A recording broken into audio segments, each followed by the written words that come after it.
What's up, guys? Autofanatic. Gonna do a full review of a brand new Alfa Romeo Stelvio TI Sport all-wheel drive in beautiful Misano blue with black leather interior. I've been wanting to drive one of these since it came out. I see them on the road. I absolutely love this truck aesthetically. The more I've been driving it, the more I love it. So I'm gonna give you guys a little bit of exterior, interior, strap it inside. We're gonna talk about how dynamic and how awesome this car is. And most importantly, what a good value this SUV is in this segment. Guys, we're back. So looking at the exterior of the Alfa Romeo Stelvio, it just has the right proportions. It just looks athletic. It looks sexy. It just has really, really good lines throughout the entire SUV. I think, my opinion, in this segment, this is probably the best looking SUV in this crossover segment by far. This one has the TI Sport package, so it gives you the 20-inch nice split 5-spoke alloy wheels.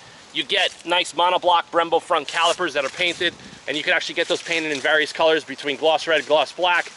Out back, even though these are single piston, they still do a nice job of painting those gloss black with the Alfa Romeo. It's just a great looking SUV, it really is. I personally like it. This is Misano blue, an incredible color. It's a beautiful fall day here in New York, and you can really just see the metallic of it. Also, another thing too about the styling, like I said, if you guys followed my Giulia Quadrifoglio review, they spent a lot of time developing these cars in the Ferrari wind tunnel. And I'll tell you one thing, this car is so dynamic and so stable for an SUV that they must have done the same thing with the Stelvio as well, because I think it's just an outstanding platform. So it's an interesting touch. Not sure why this was done like that, but it's kind of an interesting little aesthetic touch. And it's typical Italian. They're going to throw a little aesthetics in there. And there's nothing wrong with that. They're really proud of their design DNA and everything that they do. I think the Italians are some of the best designers in the world, whether it's fine arts, cars, interior design, you name it. They are some of the pioneers of design, including fashion. So you get an automatic rear hatch opener. You guys can see here, it's got really good cargo, split 60-40 seats. It comes with these built-in aluminum rails and a tie-down system. This is standard. In here you have your, you can throw your safety seal kit, your compressor, whatever you guys need. Here's your subwoofer for the audio system. You have a 12-volt outlet here. These are the levers that fold down the seats. You have a privacy shade, which is standard on pretty much all of these vehicles in this class. It is stitched in nice Italian leather. You do get the Alfa Romeo embossment in the front seats. And the interior is very similar to the Giulia that I'm driving every day. Soft touch materials, it's not hard. You do get the hard plastics on the bottom. That's just across the range right now. High polished stainless steel entrance plates. You get the nice aluminum finished pedals, race inspired shift paddles that are mounted to the column. You have the same steering wheel that's in the Giulia Quadrifoglio, except they put a kind of weird fabric over here. I think they're trying to simulate carbon fiber. This is kind of like a vinyl. Same thing with the dash. It's all soft touch material with a nice grain, so it doesn't feel cheap. It really doesn't. So it's very competitive with BMW, Mercedes, Volvo, Infiniti, whatever, all these other manufacturers are doing. But you get a dual panoramic sunroof, which I have closed right now because it's so bright out. But overall, it's a nice cockpit, very comfortable. These are the standard seats. These are the seats that I didn't get on my car because the bolstering is much deeper, and when you take turns, they hold you in the seat. They're very, very sporty in that regard. But to get in and out of the car, I like the Sparco seats on my particular Quadrifoglio because it won't cause the excess wear and tear on the bolster getting in and out of the car with my jeans and my belt every day. So the interior is it's a very sporty, modern, nice place to be. Doesn't feel cheap in any way. I mean, there's a couple of little plastic trinkets that they could have done away with, but like I said, it's one of those things that once you drive it, you will forget about anything that you disliked about this car. So let's pop the hood and show you what's under the hood over here. All right, guys, so we're over under the hood. This is the 2-liter turbocharged power plant. You could see where it's mounted. It's so far back, it's kind of like mid-mounted engine where the front axle is here and the engine's pushed back. This is something that I discussed in my Quadrifoglio video.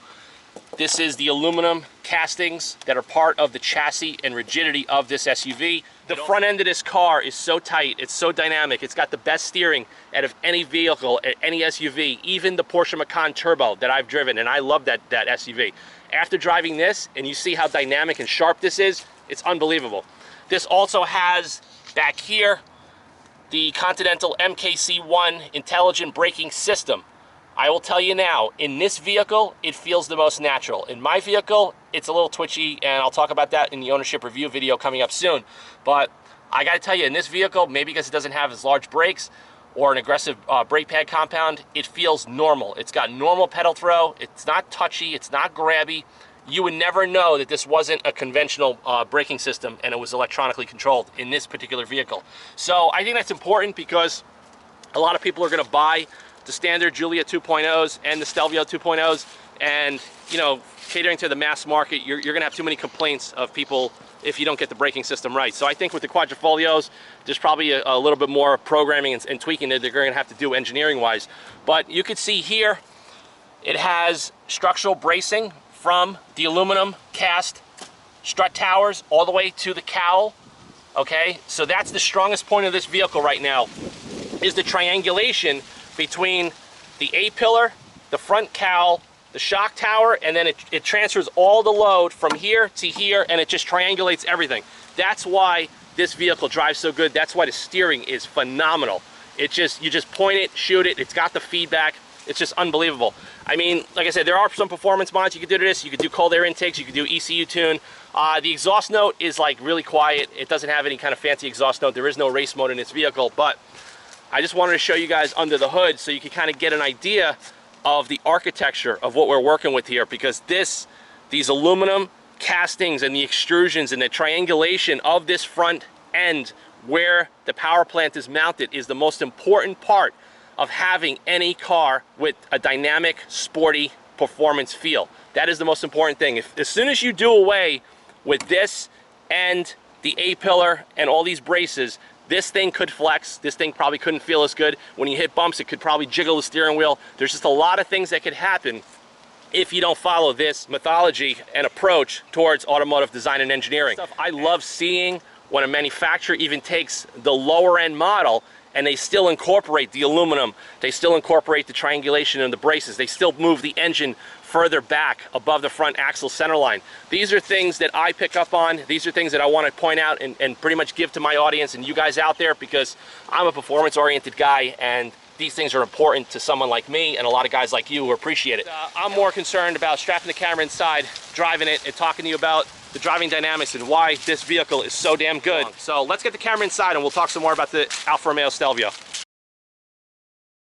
All right guys, we're in the Alfa Romeo Stelvio TI Sport all-wheel drive. Before we get started, I just want to show you guys something quick. Maybe the camera's audio can pick this up. So we're going to be in the parking lot here and we're going to go lock to lock, and the front wheels chatter from the tires, just like my Quadrifolio. Okay, that's because the Ackerman angle, the caster, everything is designed on that same platform, the Giorgio platform, for performance. Okay, that's the way Ferrari goes about doing their front geometry. That's just the way it is. A lot of people complain. On my car, I have the Pirelli P0 Corsas, and you do feel it a lot when they're cold, and it does get a little annoying, but it's a normal attribute of the vehicle, and it's nothing to be alarmed at. All my camera gear is in the back, so if any audio gets picked up of rattling and jostling, that's what it is. It's all the tripods and everything that I have in the back of this. But we're going to take this thing on the road, and I absolutely love it. I've been driving it for a few hours already, and it's very familiar because it's based on the similar platform as my Giulia Quadrifolio. And like I showed you in some of the highlights, it's using the same aluminum architecture, the triangulation of the chassis. It's got the same chassis design as far as the multi-link in the rear. And that's why this vehicle drives so damn good. It's because they got it right the first time when they did the initial developments, and they just kind of readapted that technology and the design into the Stelvio, which is an SUV. And it just feels great. It's got the best steering out of any SUV in this particular segment. And I'm talking about the Mercedes GLE, the BMW X5, the Audi, the Porsche Macan. This feels the best, the most dynamic, and the sharpest out of all of those vehicles. It doesn't feel like I'm driving an all-wheel drive vehicle right now. And all-wheel drive vehicles tend to have very, very heavy weighted assisted steering. It's very synthetic feeling, and a lot of manufacturers, they think heavy, synthetic, numb is performance oriented, and that's what guys like me would want, but that's not really how it's done. The Italians kind of know exactly what we want. We want sharper, faster, more dynamic, more natural feeling, and that's what they've achieved in the Giulia and in the Stelvio. So even though this is only a 2-liter, turbocharged 4, it doesn't matter. It's not the high performance variant. If you want that, get the Stelvio Quadrifoglio. That is, in my opinion, the king of this high performance SUV segment that you're going to get. And to be honest with you, the more that I've been driving this and the more that I enjoy driving it, I feel that this vehicle, possibly the 2.0 Ti, not sure yet, we got to see, I think this vehicle is going to replace our Infiniti Q50 Red Sport when the lease is up. Absolutely. I think you're getting a lot for your money in this. I love the look of it. It's comfortable. And the driving dynamics. To me, that's the most important, especially driving in the New York City metro area. Everybody drives crazy, and you really need a vehicle that has very good active and passive safety. Okay, so if you have a car that can stop good, steer good, and handle good, now you feel more comfortable driving a larger vehicle. Like SUVs, to me, always scared me because when I drive a vehicle, I'm very aggressive with my inputs.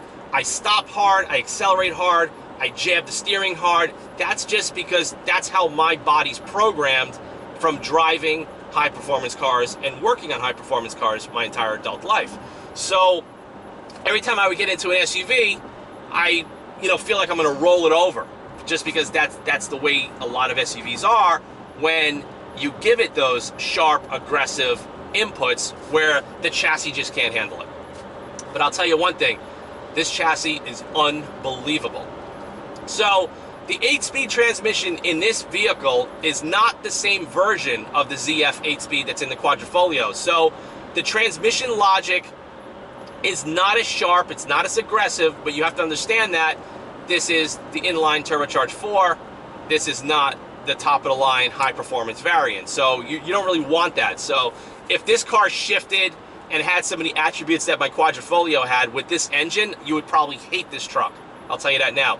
And I'm going to discuss more about the Giulia Quadrifoglio in my ownership update video, which is coming very soon, because there's a lot of little quirks and a lot of little things about that vehicle that really aim it into the race category rather than mid-size luxury sedan with a little high performance category. That is more towards race. This is more towards being a practical high performance sport SUV. And we're on the highway right now. We're doing 65. It's whisper quiet. There's no wind noise. This is something that I noticed in a lot of SUVs. You get a lot of wind noise because of the aerodynamics. They're just not there. You have a big, heavy, chunky, boxy SUV, and they don't really spend a lot of time in wind tunnels and aerodynamically tuning them. Well, according to the shape of this vehicle and what they did with the Giulia Quadrifoglio, I am almost certain that the engineers fine-tuned the shape of the Stelvio in the wind tunnel, the way they did with the Giulia Quadrifoglio. I mean, I don't get any noise coming out of the side mirrors, which is very common on an SUV. And another thing that I want to tell you guys, on a lot of SUVs in this segment, the rear suspension will do this a lot. It'll just be hopping a lot. And when you're on a lot of bad roads that we have in New York, it makes it a very unpleasurable driving experience. And that's another reason why SUVs never really catered to me, because they never really got the sport aspect of it right, unless you spent, gobs of money trying to get maybe like a Lamborghini Urus or the Porsche Cayenne Turbo S or anything like that. But those are also bigger vehicles, and they're going to drive a lot different than something in this category. So we're going to get off the highway, we're going to put it into sport mode. Right now we're driving in dynamic. I don't really use A or N on the Alfa DNA menu, to be honest with you. It just takes too much out of the car. I'm more into the performance of it. I drive my Quadrifoglio in race mode all day, every day, even in the rain. That's because that's what I want out of the car. That's what I bought the car for. I bought it for the performance. I didn't buy it to putz around town trying to look at my miles per gallon and say, hey, look, maybe I got 20 miles per gallon today. I could care less about that. Then you bought the wrong car if you bought a Quadrifoglio. So now we're in manual mode. and it's a little lazy in the shifts. And also on this gearbox, the transmission logic will block you from downshifting from third to second or from fourth to third, depending on your RPM. And that's where in the Quadrifoglio, when you're in manual mode, I mean, we're hitting some bad bumps right now, and this thing is perfectly stable. So now we're in manual mode, second gear, third gear. Now, when you're in the throttle 100%, the transmission feels great. When you're driving around town, when the torque level of this engine is not really spooled up, the transmission just, it gets hung up. And that's just the way it is. I think the transmission logic is really geared towards the torque that's being inputted through the torque converter into the rest of the chassis. Because if you're driving it slow, like here, now we're slow, it gets a little lazy. And that's where you see, look, we're at 27 miles an hour. I can't go into first gear, whereas on my Giulia Quadrifoglio, I could blip it and it would go into first gear right now. But you can hear it, the exhaust is like non-existent, it's super quiet. I would think that the experience in the cabin of this vehicle is split between sport and luxury, but that's really what you want. If you're gonna buy a vehicle like this, that's what you want. You don't want a vehicle that's gonna be loud, unless you buy the high performance variant. And the brakes feel great. I wish my Giulia Quadrifoglio brakes felt this natural and this normal, but it's got great modulation, good pedal feel, and for a brake-by-wire system, it just feels better in this vehicle than the Giulia Quadrifoglio. I don't know why, but maybe my car needs an update. We'll have to see. So now we're going to accelerate uphill just to check the power delivery. I mean, it's got the power to get this big vehicle up this hill without a problem. And having the paddles is just great because these are like legit paddles. These aren't the ones mounted to the steering wheel that are plastic. Do a hard stop. Yeah, I mean, the brakes in this are awesome. They really are. I mean, you would think that, you know, the braking hardware was from an AMG or a BMW right now in this, but it's not.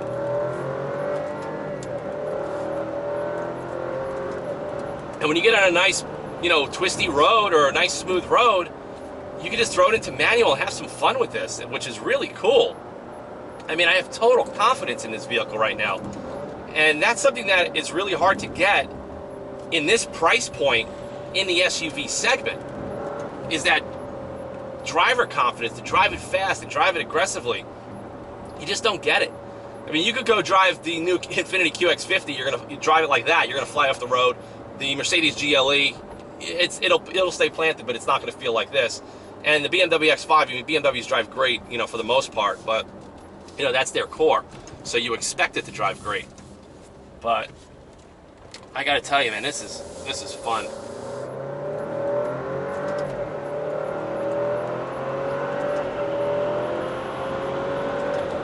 I mean, it just moves. So by having that light engine under the front of this vehicle and having the sharp dynamic chassis, it just makes it a fun SUV. I mean, it doesn't fatigue you.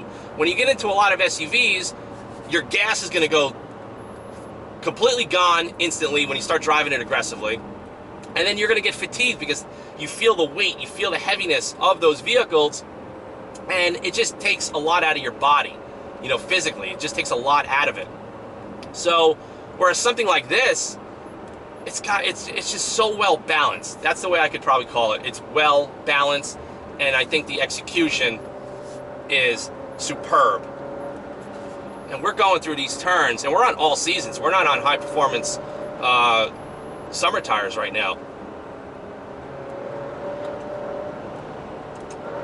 Downshift.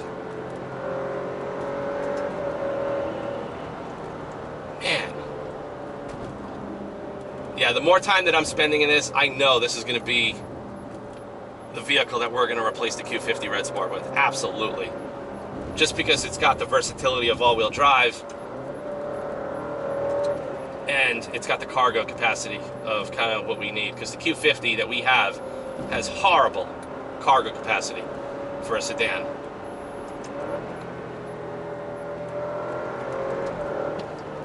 And the cool thing too is like the paddles are so big that I could grab them with like the tips of my fingers, depending on where I have my hands on the wheel.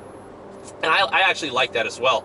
If the paddles were too small, I'd have to constantly hold my wheel like this and be all like hunkered down, but I like to hold it my way, whatever's comfortable for me.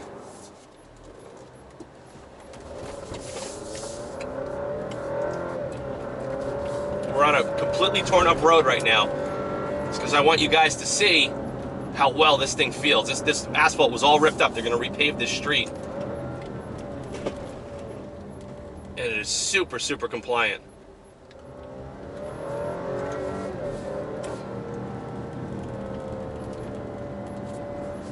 So you can probably judge by the camera how stable this car is driving on a completely torn up local road that's going to get repaved right now with manholes exposed and everything. Oh, this truck is so good. Now I know why I see so many of these on the road in the New York metro area.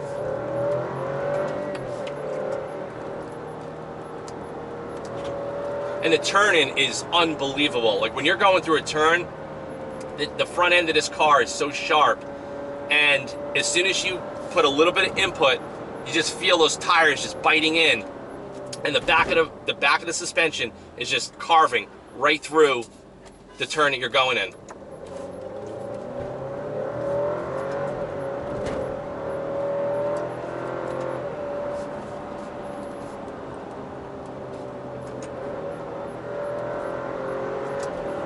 I love this thing, honestly. The quadrifolio version must be bananas.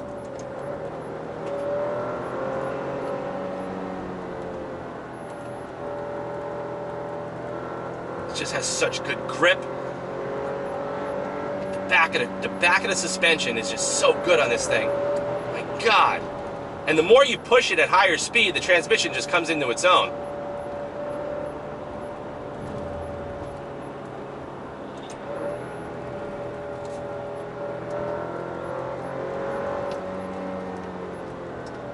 This wouldn't exhaust. This Stelvio TI Sport all-wheel drive with a sport exhaust would probably be a hell of a lot of fun. I would love to actually drive one day with a sport exhaust, just to add a little bit more enthusiasm to the experience, because man, this thing is really good.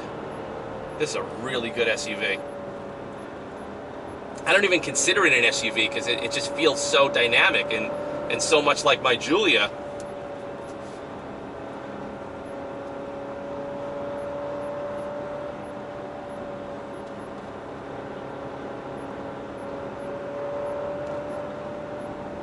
And we're in a very, very windy day right now. We're getting a bad crosswind. I'm on this road often, so I get it, and it throws aerodynamically, it throws your car all over the place. A lot of cars that I've owned, they're very unstable on this road at this speed, and this thing is planted.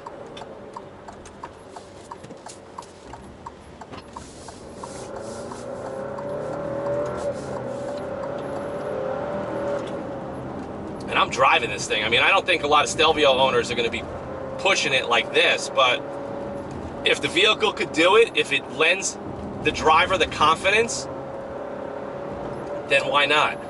Why not enjoy it the way the Italians originally designed this to be driven? Because it is just damn good.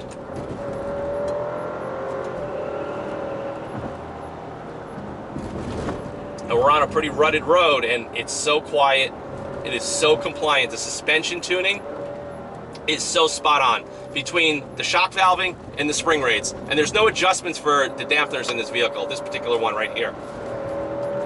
So for a setup that you can adjust for it to ride this well and this smooth and still give this much grip in all driving conditions, they did an incredible engineering job. And you have to give them credit for that. You really have to. Because it's very hard for a car manufacturer to really fine-tune a passive suspension that works outstanding in all driving conditions. It's very, very hard. BMW does a really good job of it, but then sometimes the cars get really, really stiff, and you know, but it really depends what you're looking for. but I gotta tell you, this is one impressive machine. I'm actually gonna pull over and I'll give you my final thoughts. All right, guys, thanks for coming along for the ride and for the review of the Alfa Romeo Stelvio TI Sport all-wheel drive. I gotta tell you, this vehicle, I've been wanting to drive this since the first time I saw one. My neighbor that lives 5 houses away has one, and I've admired it so many times, but I don't know the woman. She just moved there, so I felt a little funny ringing her doorbell because hey, can I go look at your car? I really would love to drive it, but it's just one of those things where I was really, really anxious to drive one. Today was the opportunity, and you'll hear in the video, if you watch the whole video, this vehicle impressed me from start to finish. The styling, it's very athletic looking, it's very sporty looking, it's very sexy looking, and it's very iconic looking, okay? That was the execution that Alfa Romeo did on the Giulia and on the Stelvio, and they succeeded 100%. Now, the chassis platform, which is the Giorgio platform, which both of these models are based on, the fact that the base model Stelvio, this is a $53,000 fully loaded, that's the sticker price is $43,000, and then with the TI Sport package and the options, with the driver assist and all of that, it's $53,000. For what you're getting at $53,000, you're still getting the aluminum extrusions and castings in the frame and the chassis. You're getting the triangulation of the front end. You're getting the engine moved back, so it's a mid-engine layout. You're getting the real paddles, the flat bottom steering wheel, the sport standard seats with the amazing bolstering. You're getting the most incredible multi-link rear suspension in this segment, hands down, blows away everything. I've driven them all on all the same roads. Not one SUV in this segment can come close to the confidence and the grip and everything that I talk about in this video. The front end, it has no adjustments on the steering. It's just sharp, it's perfectly weighted, it's dynamic, it offers the quickest turn in, it offers everything that you want in a performance type of vehicle, okay? It doesn't drift on very high roads. When you're at high speed with crosswinds, the vehicle is planted. That's because aerodynamically, it was fine-tuned and perfected. Whereas most SUVs on the same road will wander, the front end will get scary, and you will want to slow down because you think the car is going to go off the road. Not the Stelvio. This thing is planted. I'll tell you right now, you see some of the reviews out there of the Stelvio Quadrifoglio. I am going to get my hands on one very soon. That thing is unbelievable. I can only imagine what that thing will do with the all-wheel drive. But it's the sheer dynamics. It's what Alfa Romeo did in their engineering department, and now they're trickling it down even into their SUV.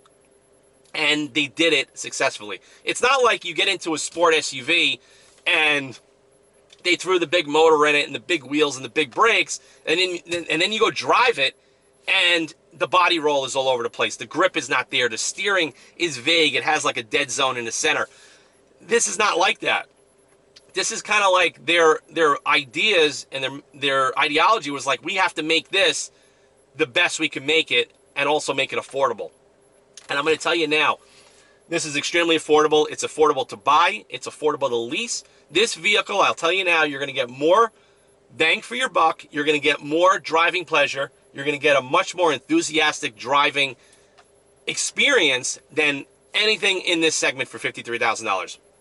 You could probably lease this Stelvio in the $5 to $575 range all day long. Whereas if you're going to go and get a Mercedes GLE or a BMW or a Lexus or the Jaguar F-Pace, I will guarantee you those are going to lease between $100 to $200 more a month. And that's something to consider. Also, the brake-by-wire system in this vehicle, this particular vehicle that I'm driving in today, feels the most normal, the most natural, has the best modulation, and it just feels great. Now, you know, when I'm driving my Giulia Quadrifoglio, I'm kind of like really disliking the braking system because it's touchy. It just doesn't feel right.